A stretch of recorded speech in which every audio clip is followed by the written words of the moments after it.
দেশ গণতন্ত্র রেললাইনে না ওঠা পর্যন্ত চলবে বিএনপির আন্দোলন। ঠাকুরগাঁও জেলা বিএনপির দ্বিবার্ষিক সম্মেলনে একথা বলেছেন দলটির ভারপ্রাপ্ত চেয়ারম্যান তারেক রহমান। তিনি বলেন, আগামী জাতীয় নির্বাচন সহজ হবে না, তাই দেশবিরোধী ষড়যন্ত্র নেতাকর্মীদের সতর্ক থাকার আহ্বান জানিয়েছেন বিএনপির ভারপ্রাপ্ত চেয়ারম্যান। ঢালাইয়ের সেরা প্রিমিয়ার সিমেন্ট। প্রায় ৮ বছর পর ঠাকুরগাঁও জেলা বিএনপির এই সম্মেলন ঘিরে পুরো এলাকা জুড়েই উৎসবের আমেজ।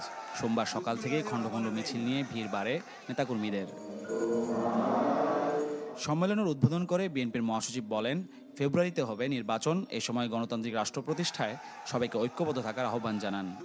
গণতন্ত্র প্রতিষ্ঠার জন্য আমাদের সেই তরুণ নেতা জনাব তারেক রহমান প্রতি আমার শ্রদ্ধা জানাচ্ছি, সম্মান জানাচ্ছি। আজকের এই সম্মেলনে আমরা এই প্রতিশ্রুতি দিচ্ছি যে তার নেতৃত্বে আমরা আগামী দিনে গণতন্ত্রকে আরো শক্তিশালী করব। কাউন্সিল অধিবেশন শেষে বক্তব্য দেন দলের ভারপ্রাপ্ত চেয়ারম্যান তারেক রহমান।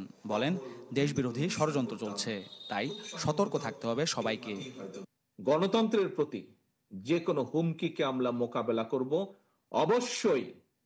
অবশ্যই সেই পদ্ধতিতে যে পদ্ধতি জনগণ সমর্থন করে।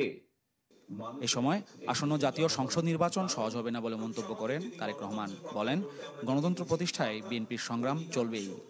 যতক্ষণ পর্যন্ত আমাদের প্রিয় মাতৃভূমি বাংলাদেশ গণতন্ত্রের যাত্রায় ফিরে না আসবে, গণতন্ত্রের রেল লাইনে চলা শুরু না করবে, ততক্ষণ পর্যন্ত বিএনপি, শহীদ জিয়া, খালেদা জিয়ার প্রত্যেকটি নেতা কর্মী অতন্দ্র প্রহরীর মতন জেগে থাকবে এবং গণতন্ত্র পুনরুদ্ধারে কাজ করবে।